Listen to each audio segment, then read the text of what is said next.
yang terungkap. Lensa Express tak pernah lelah.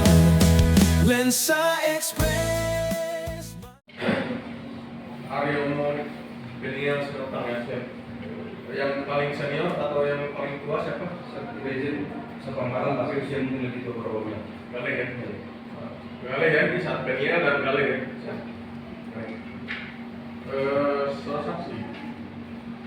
Saksi di sini sebagai jaksa penyidik ya, berdasarkan jaksa penyelidik ya, jaksa penyidik dan jaksa penyelidik di dalam dugaan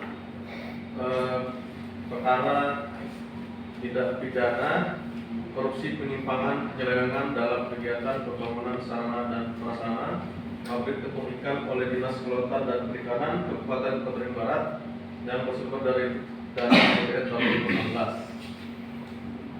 Apakah benar saudara Haryono saksi Haryono Benian pernah melakukan penyelidikan terhadap dugaan tindak pidana ini? Jika pernah, bagaimana prosedur yang Anda lakukan sesuai dengan KUHP dan juga mungkin ada SOP lain? Silakan. Izin menjelaskan yang mulia, mohon dan termohon. Mungkin dari pertanyaannya ada dua poin. Yang pertama mungkin yang saya pahami adalah apakah benar menjadi tim penyelidik dalam perkara dugaan penyalahgunaan pembangunan sarana dan prasarana pabrik tepung ikan atau kurang lebih rasanya. Benar, kita merupakan tim penyelidik berdasarkan surat perintah Kepala Kejaksaan Negeri pada tanggal 24 ya, tahun 2025. Ya. Nomornya 01 please. Siap. Silakan.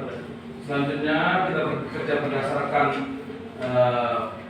surat perintah tersebut, kemudian kita laksanakan dengan rangkaian-rangkaian sebagaimana perubahan dalam KUHP. Nah, adapun tahapan tersebut mungkin dari izin yang mulia mungkin saya menjawab pertanyaan yang kedua. Pertanyaan pertama dari menanyakan soal apakah ada dalam sprint. Kita membenarkan bahwa kita bekerja berdasarkan surat perintah dari Kepala Kejaksaan baik itu dalam penyelidikan maupun dalam penyidik. Begitupun dengan prosedurnya.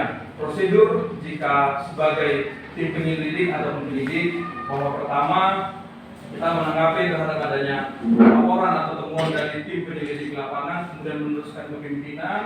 Setelah diteruskan ke pimpinan, selanjutnya pimpinan akan membuat notis untuk menyatakan tindakan apa yang perlu dilakukan. Apakah terbitkan surat perintah penyelidikan? Ketika dinyatakan terbitkan surat perintah penyelidikan, namun kita harus mengacu terhadap bagaimana itu penyelidikan, apa itu penyelidikan. Di satu sisi juga ditentukan hal-hal apa saja yang perlu dalam arti secara teknisnya, namun secara umumnya normatifnya adalah bahwa kita melakukan penyelidikan mulai dari adanya laporan ataupun temuan dari penyelidik, teruskan ke pimpinan, setelah itu dikeluarkan sprintnya, lalu melakukan pekerjaan penyelidikan. Baik. Setelah Silakan. izin Bapak kemudian setelah dilakukan penyelidikan kemudian dilaporkan tahapan perkembangan ke pimpinan. Setelah itu pimpinan akan bersikap setelah melihat hasil dari laporan penyelidikan tersebut, maka pimpinan akan memberikan notis apakah tahapan tersebut akan dilanjutkan ke penyidikan atau tidak dapat dilanjutkan ke penyidikan. Nah, ketika tidak dilanjutkan ke penyidikan ada hal-hal nanti yang ditempuh. Bila mana dilanjutkan ke penyidikan dianggap terdapatnya perbuatan hukum di sana, maka dilanjutkanlah ke tahapan penyidikan untuk mengumpulkan bukti-bukti yang membuat dugaan tindak pidana tersebut menjadi terang benderang. Mungkin kurang lebih begitu. Hari ini kan 2 tersangka, namun perkaranya walaupun satu kesatuan dalam pengacara, mungkin pendapat ahli pidana menyikapi dari ini bagaimana?